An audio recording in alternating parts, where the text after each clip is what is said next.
ahli tidak selalu sama. Kita contoh kopi beracun. Sianida yang ada di tubuh seseorang disampaikan oleh ahli itu ada ukurannya, memang ada tiap orang, tapi kecil misalnya, berbeda dengan ahli lain. Jadi ahli tidak selalu bisa dipakai sebagai sesuatu yang absolut.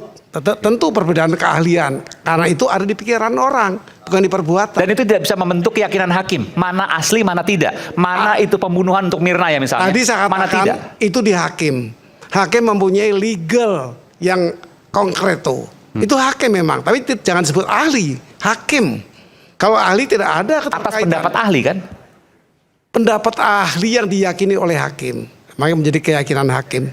Karena berbeda-beda. Kopi beracun itu berapa ahlinya, dari Australia datang, Pak Otto Hasibuan juga pendapat lain. Semua ahli itu mempunyai pemikiran, keyakinan. Dan tidak akan mengerucut pada sebuah keyakinan, walaupun ke hakim sekalipun. Nanti hakim yang akan menyimpulkan. Jadi jangan sebut ahli, hakim memang mempunyai satu legal in concreto. Tapi begini, kalau memang menurut Prof seperti itu, artinya tidak akan pernah bisa dibuktikan bahwa ijazah itu asli atau palsu, betul ya?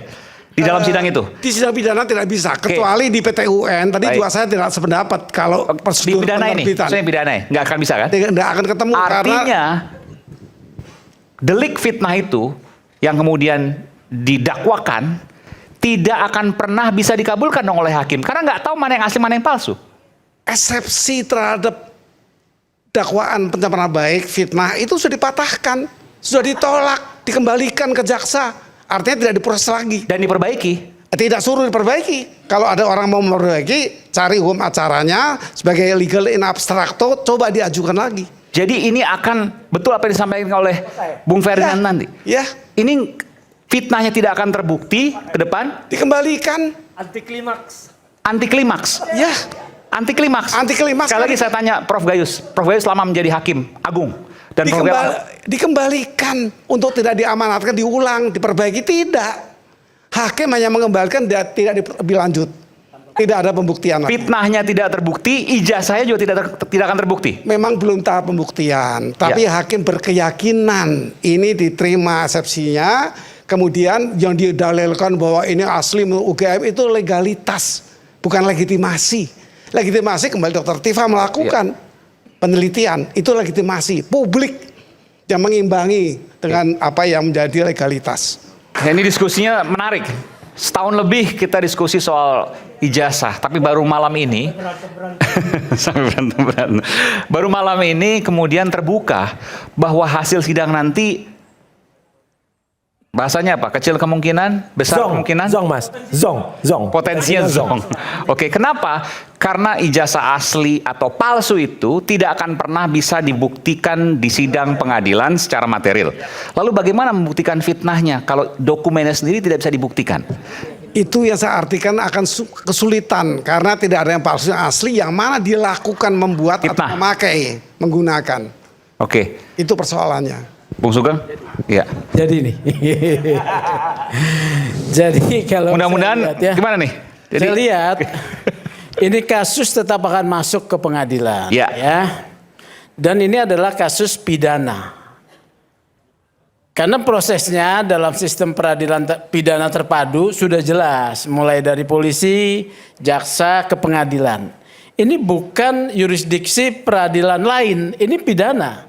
Pidana untuk memeriksa perkara apa? Yang tadi dikatakan oleh Prof Gayus, perbuatan yang terlarang.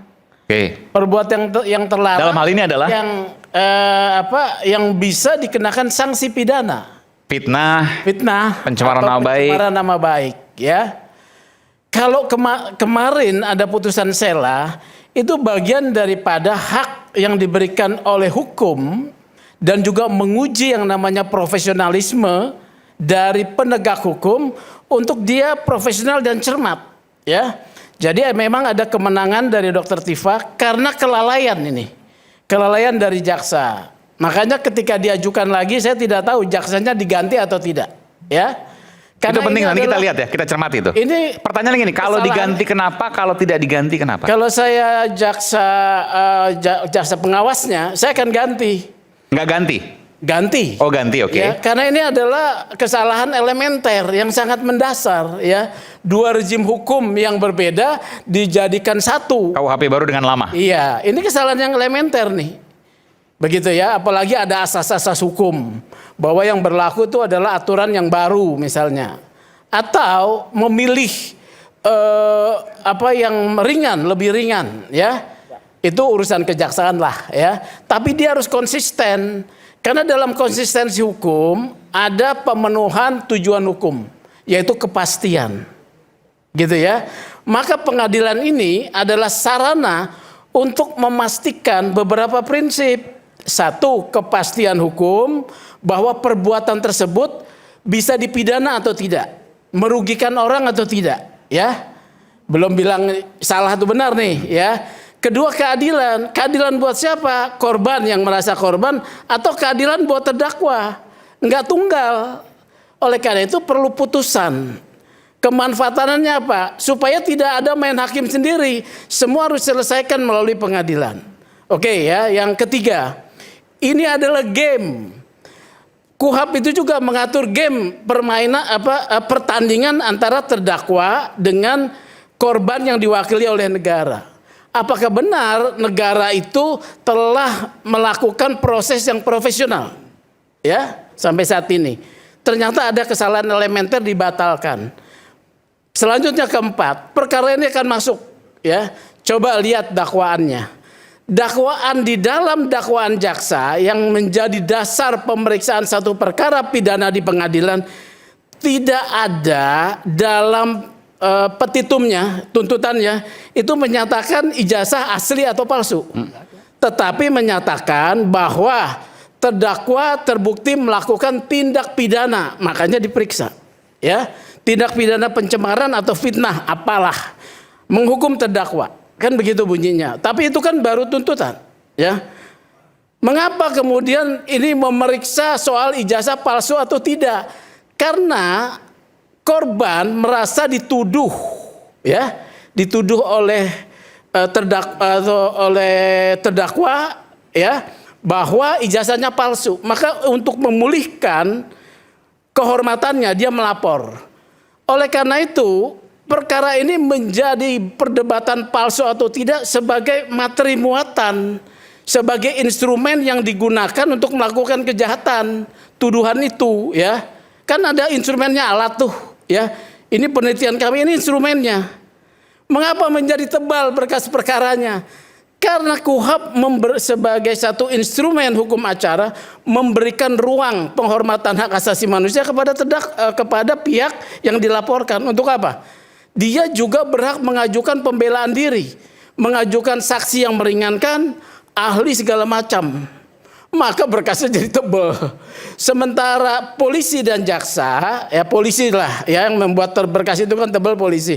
Polisi juga ketika menemukan adanya dugaan peristiwa pidana, dia harus melengkapi ya dengan ahli-ahli. Makanya tebal, nggak sederhana. Itulah yang kemudian menjadi materi muatan yang akan diperiksa, ya.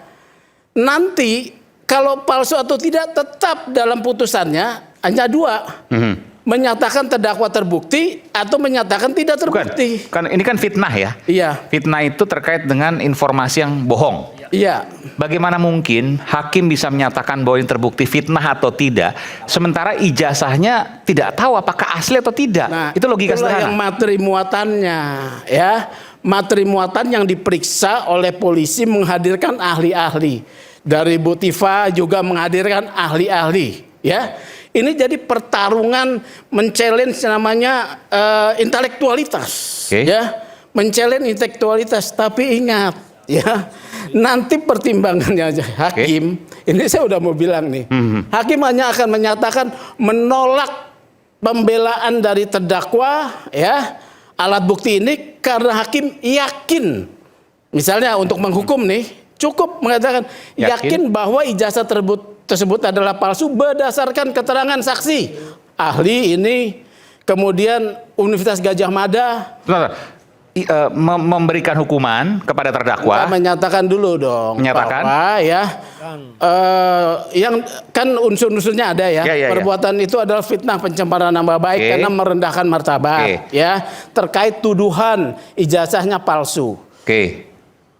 Dia setuju dengan pembuktian jaksa untuk menghukum nih ya. Ini untuk menghukum nih ya, bahwa berdasarkan alat-alat bukti yang diajukan di persidangan, hakim meyakini ada terbukti bahwa berdasarkan keterangan saksi A, B, C, D, Pak Jokowi kuliah di UGM. Satu bisa. Kemudian berdasarkan keterangan saksi-saksi ini Pak Jokowi mendapatkan ijazah.